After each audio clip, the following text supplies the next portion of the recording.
Welcome back to the Man United stream, hope you're doing well. It is Saturday morning and we are previewing the game against Brentford. It's a must-win game for Ten Hag and his players, and we must win this game, or else the pressure is just going to be too much for Ten Hag and his players, and something will end up cracking.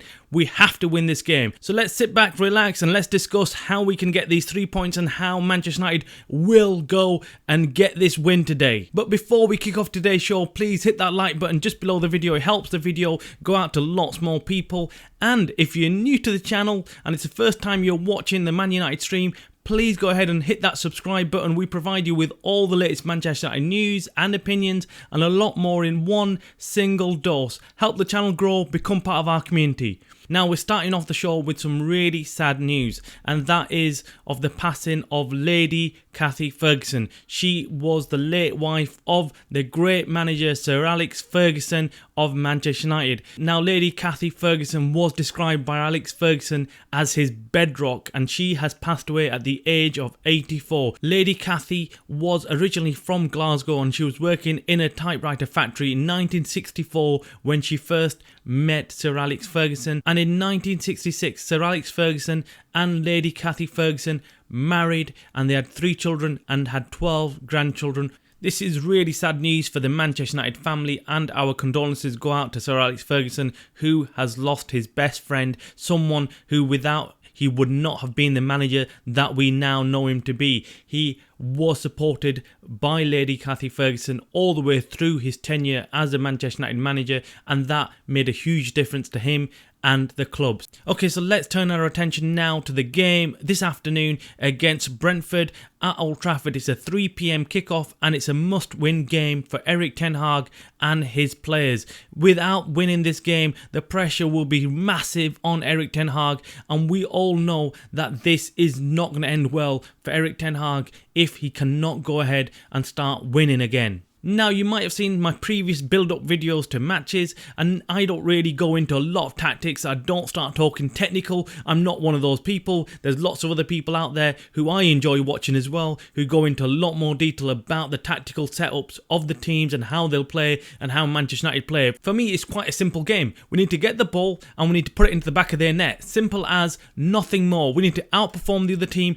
and get winning and get them goals. So I'm not going to go into detail about how Brentford are going to set up and how they're not. What we do know is that Brentford are not in good form and should be on paper an easy team to beat for Manchester United. Manchester United have got the better players and are in better form than Brentford and should be winning this game quite easily. 2 to 3-0 at home should not be a problem for Man United and the players that they've got on the pitch. Even though with all the injuries that have stacked up against Manchester United, they've still got enough class on that pitch to go out there and beat Brentford. Brentford have been without their key talisman this season, which is Ivan Toney, and because of him, they've not been getting the goals that they needed, but they've been doing well. They've not been doing too bad, but they've not been doing too good either. They've not won many games in this season, and they don't look like they're going to trouble Manchester United too much. They do like playing on the counter-attack, and that's what they're going to probably do today. They're going to sit back with 5 defenders and try and counter-attack Manchester United and try and find them spaces in and behind the defence,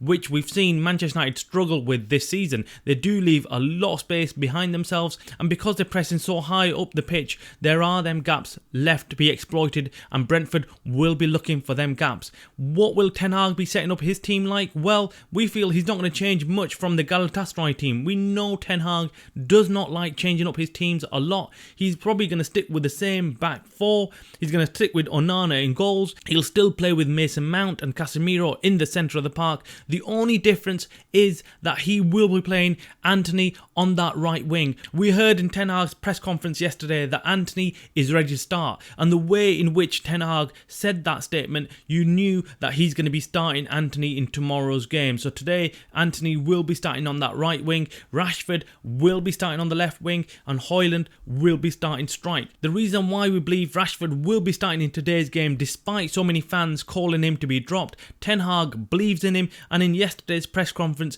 he made it quite clear that he believes Rashford will come good. Rashford is a top player, an important player for Manchester United. All the team believe in him and everyone supports him at Manchester United to go and get them goals. So we believe that they will be given as much time as needed to Rashford to get back on form and get back back on top and start scoring them goals. So that is the team set up today. I think Manchester United should go ahead and be winning at least 2-3-0. Let us know in your comments below what you think the scoreline should be and whether Manchester United should be winning this game or whether you think it's going to be quite a difficult game. I personally think, in my opinion, Manchester United will have too much in today's game. They will go out there and get that win against Brentford. It is a much needed win and it'll be good news for everyone and the players concerned, and start building their confidence back up again and knowing that they can go out there and win games. The most important thing Manchester United do need to do is keep it tight at the back. That is the biggest problem Manchester United have had this season, which is conceding too many easy goals or just giving the opposition too many chances. And if you start giving the opposition too many chances,